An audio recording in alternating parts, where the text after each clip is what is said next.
அஸ்ஸலாமு hi friends. JS homemade பேக்கர்ஸ்ல இருந்து brownie, முட்டை மிட்டாய், பிளாண்டிஸ் தான் வாங்கியிருந்தேன். இது அவங்க கிட்ட செகண்ட் டைம் வாங்கியிருக்கேன். டேஸ்ட் ரொம்பவே நல்லா இருக்கு.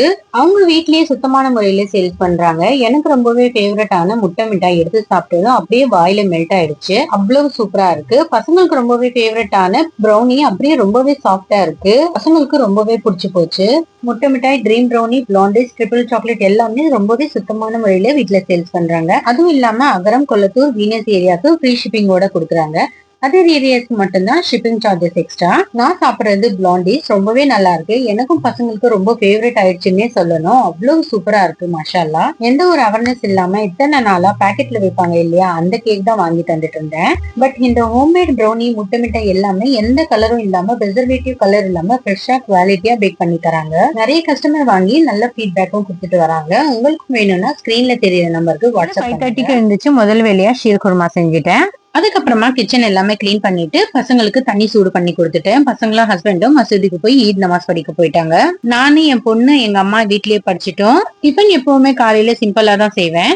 தோசையும் தேங்காய் சட்னியும் அதுவும் சாப்பிட்டுட்டு ஷீர் குருமா வீட்டுல எல்லாருக்கும் போட்டு கொடுத்துட்டு நானும் சாப்பிட்டுட்டேன். ஷீர் குருமா வீடியோ நான் ஆல்ரெடி போட்டிருக்கேன். உங்களுக்கு வேணும்னா கமெண்ட் பாக்ஸ்ல லிங்க் இருக்கு, செக் பண்ணி பாருங்க.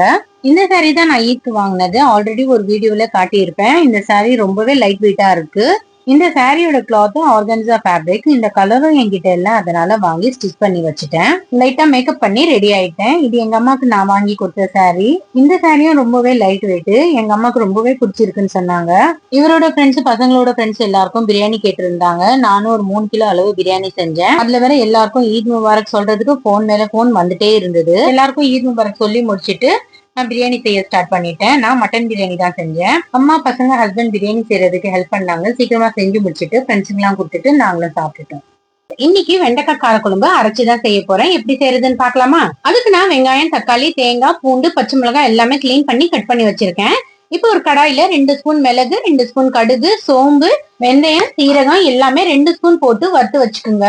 எப்போ காரக்குழம்பு செய்யும் போதும் இந்த வறுத்த மசாலாவை 1 ஸ்பூன் போட்டு அரைச்சு சேர்த்து குழம்பு வச்சோம்னா டேஸ்ட் நல்லா இருக்கும். நானும் 1 ஸ்பூன் போட்டு வெங்காயம், தக்காளியில அரைச்சு வச்சுட்டேன். இப்போ ஒரு பாத்திரத்துல எண்ணெய் போட்டு கடுகு, சீரகம் போட்டுக்குங்க. வெங்காயம், பச்சை மிளகாய், கருவேப்பிலை போட்டு வதக்கிட்டு 2 தக்காளி கட் பண்ணது சேர்த்து நல்லா மிக்ஸ் பண்ணி விடுங்க.